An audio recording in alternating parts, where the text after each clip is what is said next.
Thank you very much for coming to our press conference this morning. And at the end of this, there will be a copy of the preliminary statement available to you, rather than handing it to you now so that you all riffle through it and don't pay attention to me. And we'll do it that way. So it's my honour, as you heard, to be the chief observer for the European Union Election Commission for the fourth elections in Sierra Leone since the end of the Civil War. And they mark another milestone in the consolidation of democracy in Sierra Leone. The EU Election Observation Mission has been present here since January the 25th with an expert team, 14 long-term observer teams covering all 16 districts of the country, and that's been added to by 40 short-term observers for the week around the vote itself, also allocated across the country, a team from the European Parliament headed by my colleague Nina Gill, and some 20 observers drawn from the EU embassy here and other European Union countries represented in Sierra Leone, a sign of our ongoing commitment. Of course, our public observations to date do not include the tallying procedure, where we still have observers present at the 5 regional centres. And indeed, NEC, I believe, has just published its first account of tallying, which basically says that 25% across all districts has not yet been met. And the EU's observer mission will remain in country to observe post-election developments, and will publish a final report containing our detailed recommendations within 2 months of the conclusion of the electoral process. From what the mission has analysed so far and the reports of our over 100 observers in the field, we can say that the elections on Wednesday were conducted transparently and ensured sufficient protection of the secrecy of the vote and the respect of the voters' will. Voters were able to exercise their democratic rights peacefully, and our observers assessed the voting as good or very good in 95% of the polling stations we observed, while they've rated the counting and closing slightly less positively, but still as being very good in 85% of the stations observed. I'd especially like to congratulate the National Election Commission, NEC, which has conducted its work transparently and impartially, despite numerous challenges in the preparation for the elections over months, and they've largely implemented the electoral calendar competently. The Commission administered the elections well. Problems raised over inadequate ballot papers were dealt with rapidly, and the public informed, which helped to dispel rumours. The elections were genuine, but concerns about violence were present throughout the election campaign and election day. There were reports of intimidation and acts of violence against some candidates and activists, which resulted in a number of injuries. And these events, though small in number, had a regrettable and negative effect on the tone and conduct of the campaign. On election day itself, our observers' reports indicate that during polling, the police fulfilled their duties and were not intrusive. However, during the wider campaign, the role of the police as an impartial force was questioned, and this was particularly demonstrated on election day, when security forces attempted to gain access to SLPP premises towards the close of polling. The restriction of the use of vehicles on election day was controversial and poorly communicated, although it doesn't appear to have created flashpoints on election day itself, as far as we are aware. If it's to be used again, there needs to be real clarity about its implementation for the general public, political parties, and the police themselves. Despite all of this, the campaign reflected a broadly level playing field, and voters were provided with a genuine choice, albeit one with very few women. We look forward to that changing in future elections. Regarding the legal aspects of the electoral process, we've observed that the framework governing the 2018 elections provides for the conduct of a sound electoral process in line with international and regional commitments. Nevertheless, there are still some shortcomings, such as restrictions on the right to stand for public office. And as you know, the mission also monitors a representative selection of the media. Some of you. So there's wide and a diverse media landscape in Sierra Leone, which operates in relative freedom. But we've observed that the state broadcaster allotted political parties free airtime as required by law, but it also featured the policies of the ruling party through additional and uncritical coverage of the President's farewell tour around the country. A positive development was a national debate of the main presidential candidates.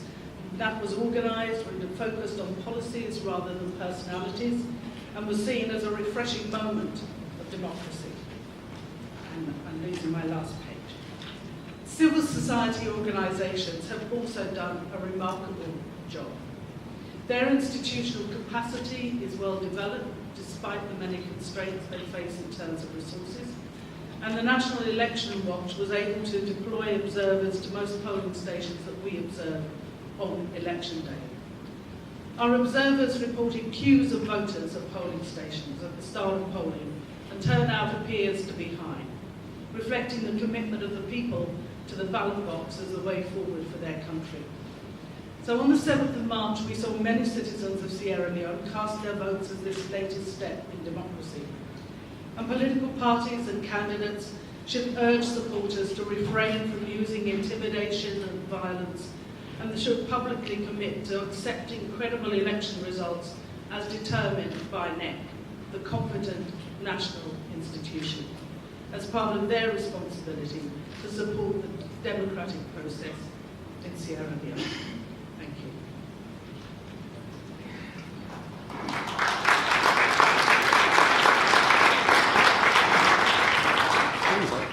Thank you, the head of the European Parliament delegation. Thank you very much. Your Excellencies, ladies and gentlemen, fellow parliamentarians. Thank you first of all for your great interest that you have shown in being here at the press conference. As chair of the European Parliament's delegation, I have the honour of speaking on behalf of myself and my 5 fellow MEPs. Some of them are sat here in the front row. We are members of the only directly elected Parliament of the EU, so the body of the EU, representing 500 million European citizens. Our Parliament has been involved in election observation for over 30 years and has deployed something like more than 170 short-term election observation delegations.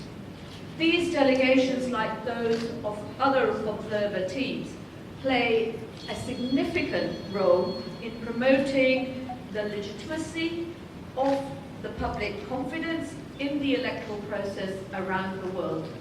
And since our arrival in Sierra Leone on Sunday, we have met candidates and other representatives of many political parties, with the National Election Commission, the media, and the civil society, including domestic and international observers. I also had the honour of meeting the President, His Excellency Ernest Bai Koroma, and of course, the key point of our mission was to observe the election day from the start to finish. The European Parliament delegation fully supports the preliminary findings and conclusion of the EU election observation mission. And I would also like to take this opportunity to express my appreciation for the excellent work carried out by my colleague, Ms. Jean Lambert, and Mr. Marek Maraka, and your teams, the long-term observers that were here.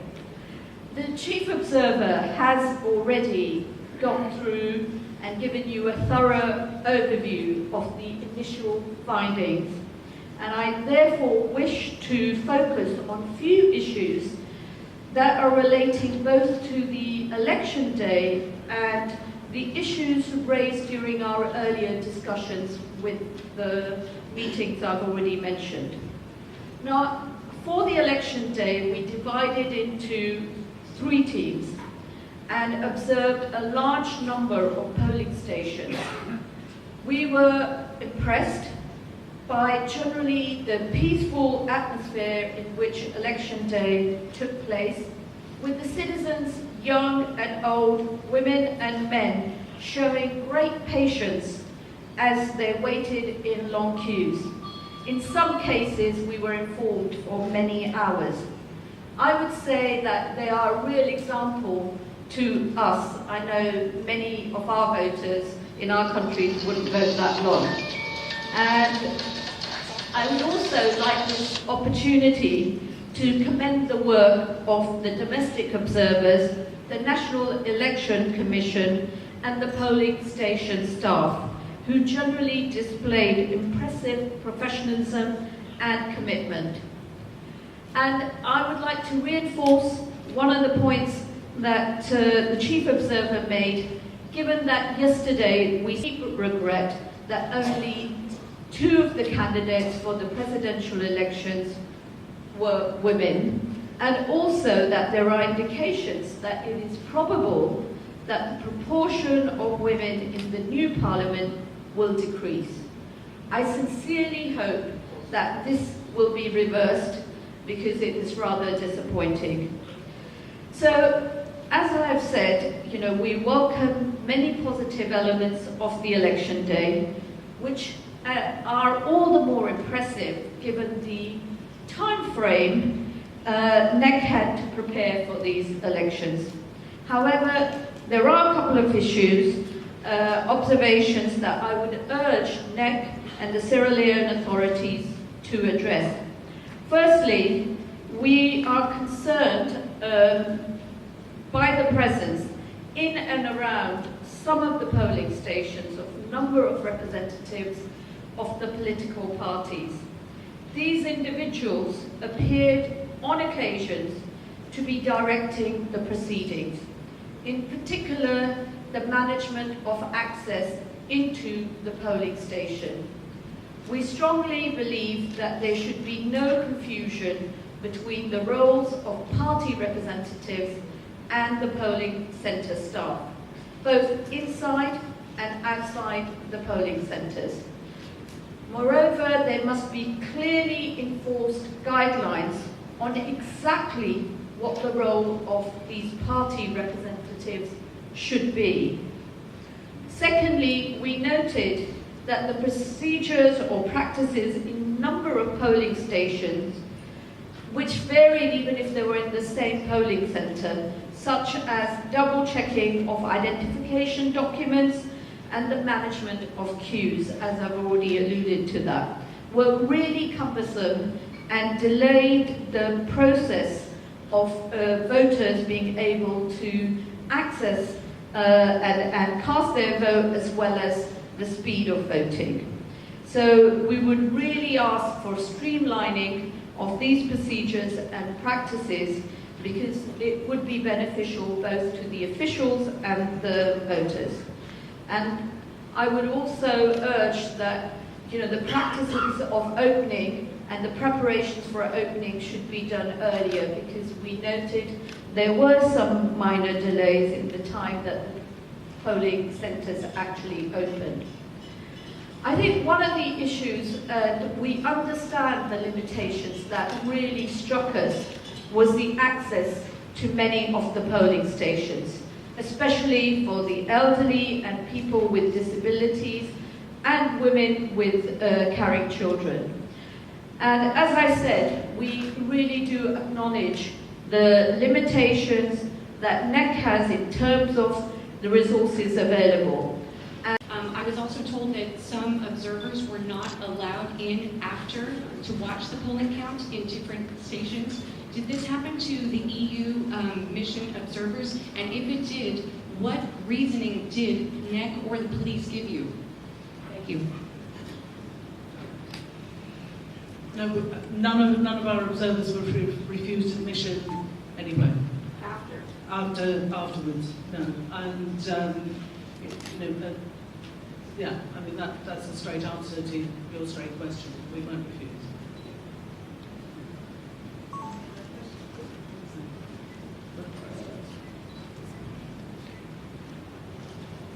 Yes, Ali Mamomo Kabiyo, a reporter from Sierra Magazine. As an observer, I noticed that most of the political parties were not represented in polling centers. How will this impact the electoral process? Okay, so the question was about not all parties were represented in all polling stations. That was, and how would that affect the process? I mean, that was certainly our observation. The two large parties, APC, SLPP, were represented in the overwhelming majority of the polling stations that we observed. That was some 538 polling stations. So they were present in the overwhelming majority of them. That we also saw NGC in a considerable number, but a number of the other parties much less represented. In terms of how it affects the polls, from the actual process, I mean, from what our observers tell us, in the places they were, the polls were basically being run very smoothly. That for the counts were also transparent. The procedures in terms of all observers present being able to see the ballot papers, see the marker, the official stamp on them, etc., was there. And I think that in terms of how it affects the overall campaign, obviously part of it is about the information that goes back to parties. But in terms, I think, of how if you like,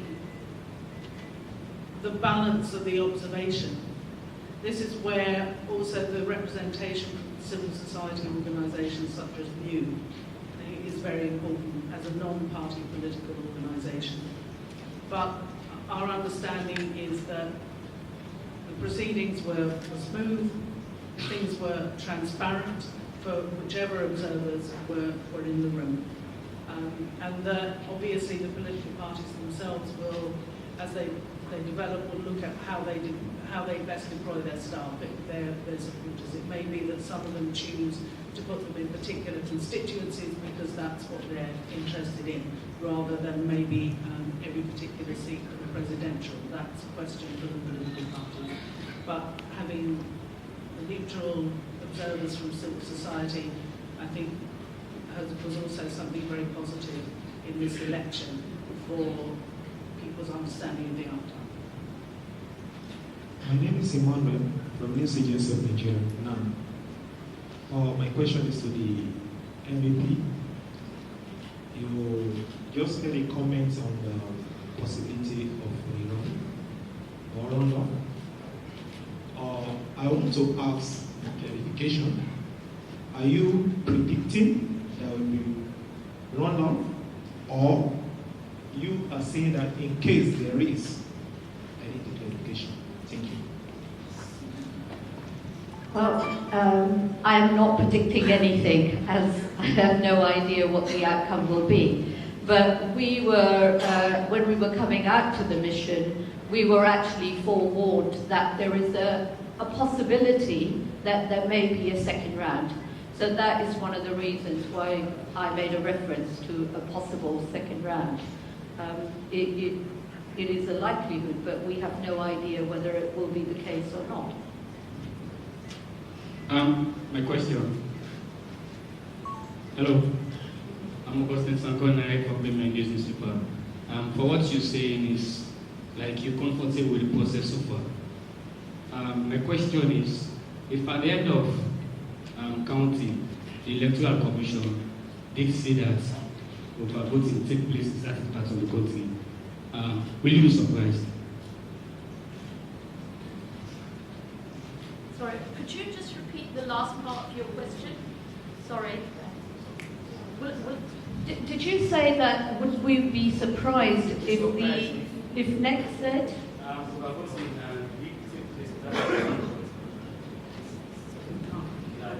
You repeat my time in court, luckily on the right side of, as it were, the not within the proceedings. Our view is that the lateness of those cases certainly led to some campaigning uncertainty, and of course some uncertainty for the National Election Commission. That, of course, one of them at least is still to be resolved. So our view is that we would like to see a stricter timetable there so that cases relating directly to candidacies and challenges could be resolved more in advance of the actual elections themselves. So that we will be following through the outcomes of those cases and the other cases that come as well. Is there a last question? This is Christos from Sarah I Magazine. It was evident that the security forces, they are still battling maintaining partiality and neutrality is evident. Most of the stations that we covered, we saw that they neglected their duties towards the end of the polling. They were more engaged and they were more attentive to get results other than their duties. Now, Madam Gill is foreseeing a runoff. What recommendations will you give to the security force in case we go to the runoff to prevent what has been happening before?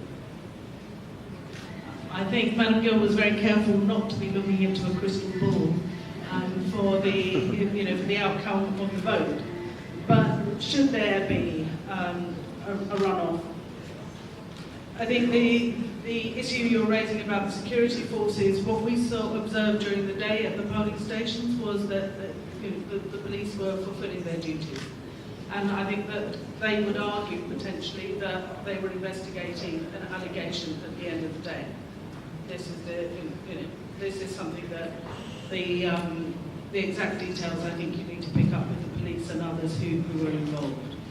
That for us the recommendations are recommendations that we would generally make in terms of when we're looking at the role of the police force and other security forces, is that they have a duty to investigate all allegations that are brought to them of violence and intimidation, regardless of which political party is making those allegations, or which political party or whoever is being accused, that they should be impartial, that they should also act proportionately to what it is they're being asked to investigate, and that in terms of, for example, the vehicle restrictions, that this is obviously something where there still needs to be a degree of confidence building with opposition parties, and that this is something I think that we'll be urging the various forces to be working on in the future, because it ought to be that all political parties have confidence in the police to fulfil their duties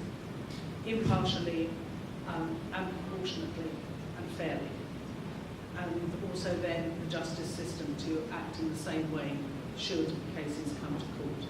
So those would be our general recommendations wherever we are in the world for the security forces, where we feel that there's a breakdown of trust.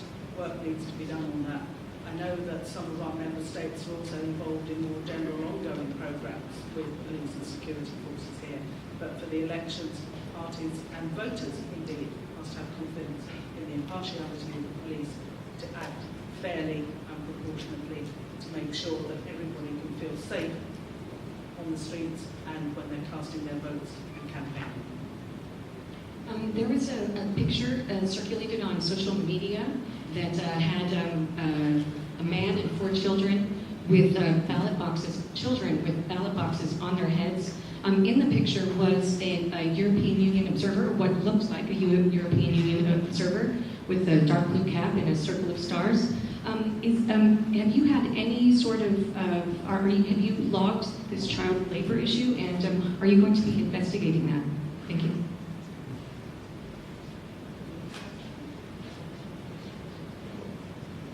We will look into this issue and just look at it. And will it be reflected in your report, your final report? Possibly.